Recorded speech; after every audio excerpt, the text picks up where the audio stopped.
अखिल कोटि ब्रह्मंड नायक सच्चिदानंद घन परमात्मा संत शिरोमणि सतगुरु बंदी छोड़ कबीर साहब जी महाराज, जगत गुरु आचार्य बाबा गरीबदास जी महाराज, ब्रह्मलीन प्रातः स्मरणीय मेरे परम पूज्य दादा गुरुदेव जी महाराज, व्यासपीठ पर विराजमान परम पूज्य ब्रह्मनिष्ठ मेरे गुरुदेव जी महाराज, सतगुरु जी के इस पवित्र प्रांगण में सभी ऋषि मुनि संत सिद्ध अवतार तपस्वियों के चरणों में कोटि कोटि वंदन करते हुए सतगुरुदेव महाराज की प्यारी संगत का बहुत बहुत अभिनंदन है। अभी पूज्य गुरुदेव जी महाराज ने फरमाया, हमारे भारत के महान संत अपने ज्ञान भक्ति योग से सब जीवों के जीवन को आलोकित करते हुए सतगुरु नानक साहब जी महाराज ने कार्तिक पूर्णिमा गंगा स्नान के दिन ही अवतार धारण किया था, जिनके आज हर गुरुद्वारे में देश में ही नहीं विदेशों में भी सब धाम संस्थाओं में पावन जयंती मनाई जा रही है। ऐसे सदगुरु के चरणों में हम कोटि कोटि वंदन करते हैं। देखिए, अनेक गुरुद्वारे हैं संसार में, धाम हैं, तीर्थ हैं, तपोस्थलियाँ हैं, जगह जगह प्रोग्राम भी होते हैं। लेकिन जब कोई हम गुरुमुख बन जाते हैं तो सबसे पहली प्राथमिकता हम अपने गुरु धाम को दें, अपने गुरुदेव की सेवा को, उनकी भक्ति को, उनकी पूजा पद्धति को, और जो उनकी सेवा है या जब भी प्रोग्राम होता है, सत्संग सुनना है, तो हमारा कर्तव्य बनता सबसे पहले अपने गुरुधाम में, बाकी तीर्थ धाम बाद में है। क्यों? क्योंकि शास्त्र में लिखा है, न गुरु अधिकम तत्वम न गुरु अधिकम तपः तत्तो ज्ञानात् परम नास्ति तस्मै श्री गुरुवे नमः। गुरु से बढ़कर कोई तत्व नहीं है, गुरु से बढ़कर कोई तप नहीं है, और गुरु ज्ञान से बढ़कर भी कोई ज्ञान नहीं। ऐसे गुरु के चरणों में हम कोटि कोटि वंदन करते हैं। फिर चाहे वो गुरु कबीर साहब हों, गरीबदास हों, नानक साहब हों, या इस वर्तमान समय में हमारे देहधारी गुरु हैं। क्यों? एक गुरु का तप पता नहीं कितने शिष्यों का निर्माण करता है, कैसे निर्माण करता है, कैसे जीवन को बदल देता है। तुलसी बाबा जी लिखते हैं, तुलसी पारस के परस से कंचन भई तलवार, तुलसी तीनों ना गए मार धार आकार। कहते हैं तुलसीदास जी, पारस के पास अगर लोहे की तलवार का घर्षण किया जाए तो वो सोने की बन जाती है। अब सोने की तो बन गई, तीन चीज़ नहीं बदलती, मार धार आकार।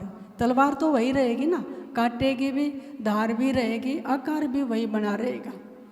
अब हम संसारी व्यक्ति हैं, संतों के पास आकर चलो हमारा जीवन बदल गया, वृत्तियाँ भी तो बदलनी चाहिए। तो फिर सदगुरु क्या करते हैं?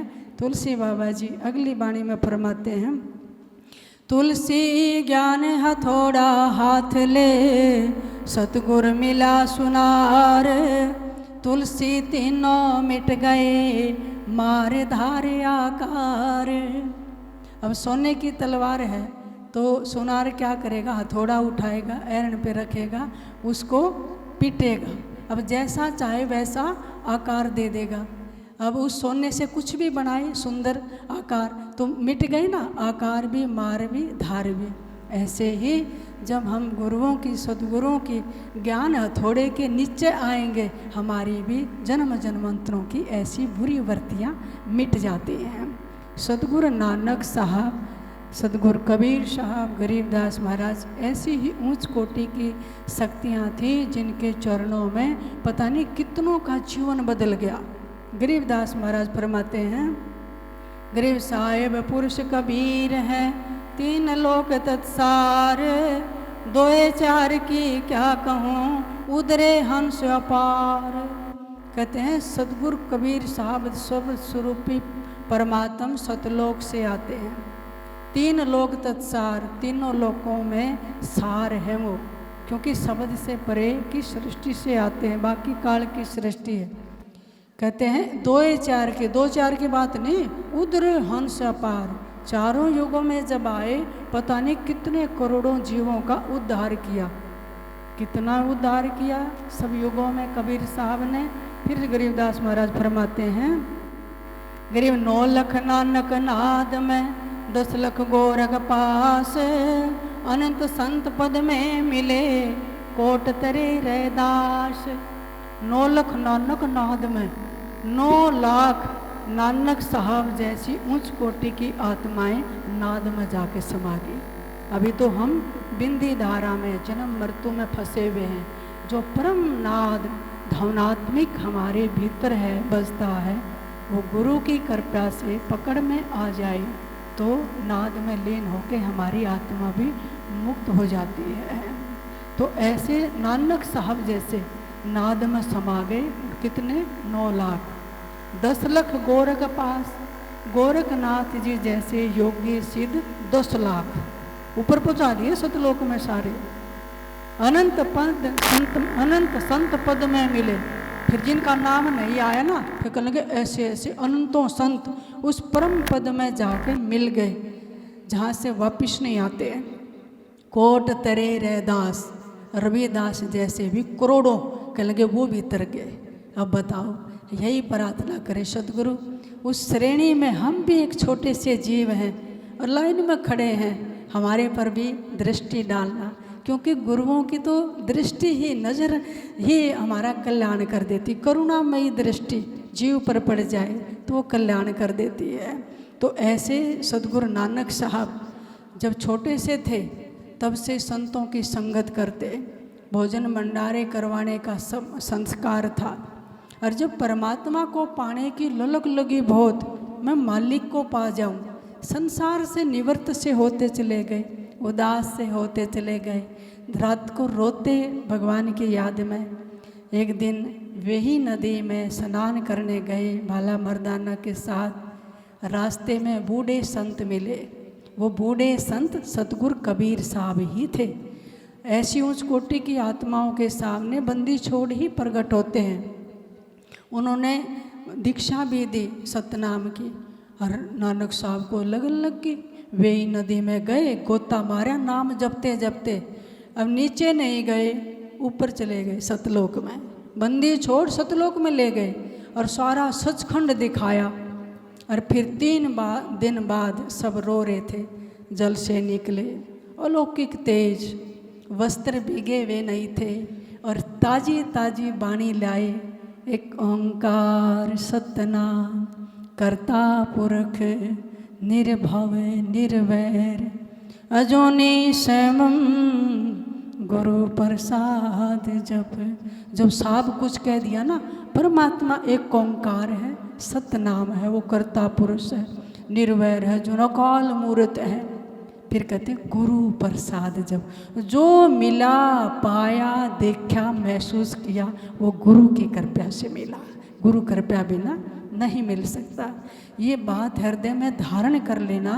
इस अध्यात्म मार्ग में एक पग भी हम गुरु कृपा के बिना साधना में नहीं चल सकते हैं। तो इसलिए उस नूर को देखकर सतलोक में दादू साहब हैरान रह गए। उसी वाणी को गरीबदास महाराज वाणी में फरमाते हैं, गरीब नानक दादू दंग है माधो और मलूक, सूर कबीर सोंगा किया कदे न लागे भूख। कहते हैं उस रस का पान करके उस दिव्य दर्शन को देखकर दादू साहब दंग रह गए। नानक दादू दंग है। अब छोटी चीज़ देख ले हम क्या कहते, अरे मैं तो ये देख के दंग रह गया। वो नहीं, परमात्मा का नगरी, उनका धाम, उनकी लीला, उनका स्वरूप, उनका तेज महसूस करके नानक साहब दंग रह गए, तेज पूंछ के हो गए। दादू साहब भी, नानक भी, सूरदास भी, मलुकदास, माधोदास, गरीबदास महाराज कहते हैं इन सब ने परमात्मा का दर्शन किया और देखकर दंग रह गए। इस पंचभौतिक शरीर को जिसको हम कहते हैं, इस देही में ही नूर का परमात्मा उतरा और वो परमात्मा स्वरूप हो गए। तो ऐसे संतों को हम कोटि कोटि वंदन करते हैं। भक्ति भाई इतनी सस्ती नहीं है, गिर सिर साटे की भक्ति है और कछु नहीं बात, और सिर के साटे पाइए अवगत अलख अनाथ। अनेक प्रसंग हैं, अनेक कथाएं हैं महापुरुषों की, अनेक लीलाएं हैं, तो उन लीलाओं का स्मरण करें। ऐसे उच्च कोटि के महापुरुषों के संतों का सत्संग सुने, है ना। परमात्मा से प्रेम जगता है। सत्संग बिना, सेवा बिना, गुरुओं के सानिध्य में बैठे बिना मालिक से प्रेम नहीं होगा। इसलिए बार बार सतगुरु के दरबार में हम क्यों आते हैं, फिर याद दिला देते हैं, सतगुरु के दरबार में जाइए बारंबार, भूली वस्तु लखाई दे ऐसे गुरु दातार। संसार में तो बुलावा ही बुलावा है, भूल जाते हैं मालिक को, लेकिन जब गुरु का बुलावा आए सब छोड़ कर चलते आना। क्यों? उस मालिक की याद दिला देते हैं जो हमारे भीतर बैठा है, जो परम सुख का सागर है। तो मैं इन्हीं शब्दों के साथ, देखिए आज कार्तिक पूर्णिमा है, अनेक तीर्थों पर भीड़ लगी है। आप ये मत सोचना हम गंगा यमुना जी नहीं जा पाए। क्यों? जहाँ गुरु बैठे हैं, सत्संग होता है, वो सबसे बड़ा तीर्थ होता है। साधु नाम दर्शन परम पुण्य। साधु का, संत का दर्शन करना भी तीर्थ के समान होता है। कबीर साहब कहते हैं, कबीर कोट कोट तीर्थ करे, कोट कोट कर धाम, अब जब लग संत न सेवहि, सब लग कच्चा काम। कहते हैं सतगुरु को, गुरु को छोड़ के घूमते हैं तो कच्चा ही काम है, सारा पक्का नहीं है। और जो गुरु के ज्ञान की गंगा में डुबकी लगा लेता है, प्रेम में स्नान कर लेता है, उसका तो सबसे बड़ा तीर्थ हो जाता है। इसलिए आज आप यहाँ तीर्थ करने भी आए हैं, आज आप यहाँ स्नान करने भी आए हैं, आज आप ज्ञान की गंगा में डुबकी लगाने भी आए हैं। आप सबको वो पुण्य प्राप्त हो और वो प्रेम प्राप्त हो जो मालिक से लगन लगे।